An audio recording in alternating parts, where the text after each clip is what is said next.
My in-laws demand that we honor their tradition and name our son the name that traumatized our family. Now they are out of our lives and can't see my baby. Myself and my fiancé have a 2-month-old son. We are overjoyed at being parents, but most of my in-laws are refusing to even see our baby because of a decision we made concerning his name. My in-laws have a tradition of giving the firstborn son of every generation the same name. Let's say it's Peter. This has been going on for about 7 generations already, and they're very serious about it. My fiancé's eldest cousin was the latest person to get named Peter. Every one of his cousins has only had daughters so far, so our baby is the first son of his generation and consequently should get the name. I have no problem with the name Peter, and would have been okay with naming my son that. Unfortunately, that was also the name of my uncle, who died before I was born. I won't get into details, but it was tragic and traumatizing for my family. My father never got over losing his younger brother. My grandmother asked the family not to name any of our future children Peter during her lifetime. My mother-in-law and father-in-law knew about this promise, and at first seemed to not only be okay with us avoiding the name Peter but also supportive of the one we chose. However, my grandmother sadly passed away when I was 7 months pregnant.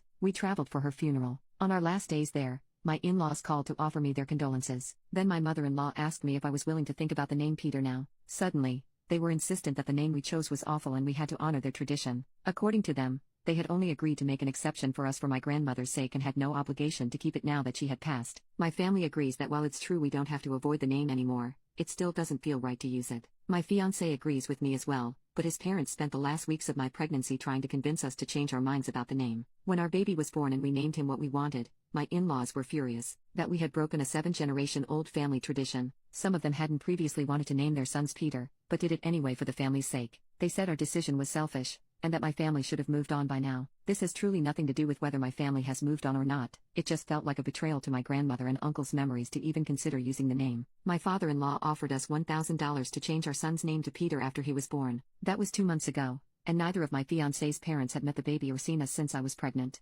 Most of my in-laws are on their side, and this is causing a huge rift between my fiancé and his family. He assures me he's fine, but I'm starting to feel really guilty about this. Edit. The tradition started, as far as I know, when OG Peter died and his son, also named Peter, named his firstborn after his father. Peter III ended up having the first son of the following generation and did the same thing. That one died before having children, so his sister gave the name to her son, and so on. The name Peter is very common in my country, so none of them ever got bullied over it, and the fact that it was also my uncle's name isn't as unlikely as one might think. Also, middle names aren't used in my country. Most people get the maternal surname before the paternal one instead. Edit 2. It wasn't $1,000. Different countries, different currencies. It's still a lot of money, but would probably translate to about $200 US.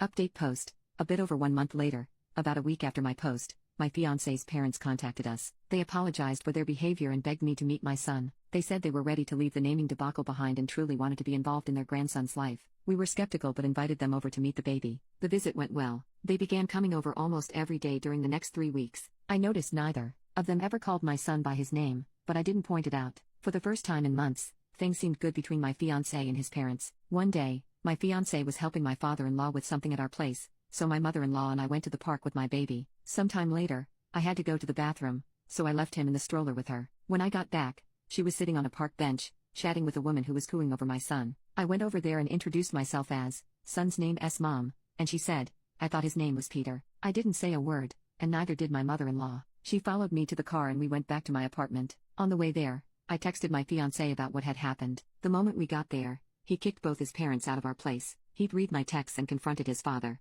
Thankfully, my father-in-law is a terrible liar and confessed immediately. Apparently, both my in-laws only call my son Peter. That includes whenever they're talking about him, every time they introduce him to someone else, and even baby talking to him on the few occasions they were left alone with him. Neither of them is embarrassed by this, and they both think they're in the right. We're heartbroken, especially my fiancé, not only because his parents can't let go of their pride, but also because the name we chose for our son means a lot to us both. I blame myself for encouraging my fiancé to allow them near our son. I was raised in a different city than all my grandparents, and always wished they could have been more involved in my life. Losing my grandmother didn't help. Pretty much every doubt I had only existed because I thought it would be important for my son to grow up with all of his grandparents around. But now, all my guilt is gone. If they can't respect my son enough to call him by his name, they don't deserve to be in his life. I hope they enjoyed the 3 weeks they had with their grandson, because that's all they're getting, until they get their heads out of their asses.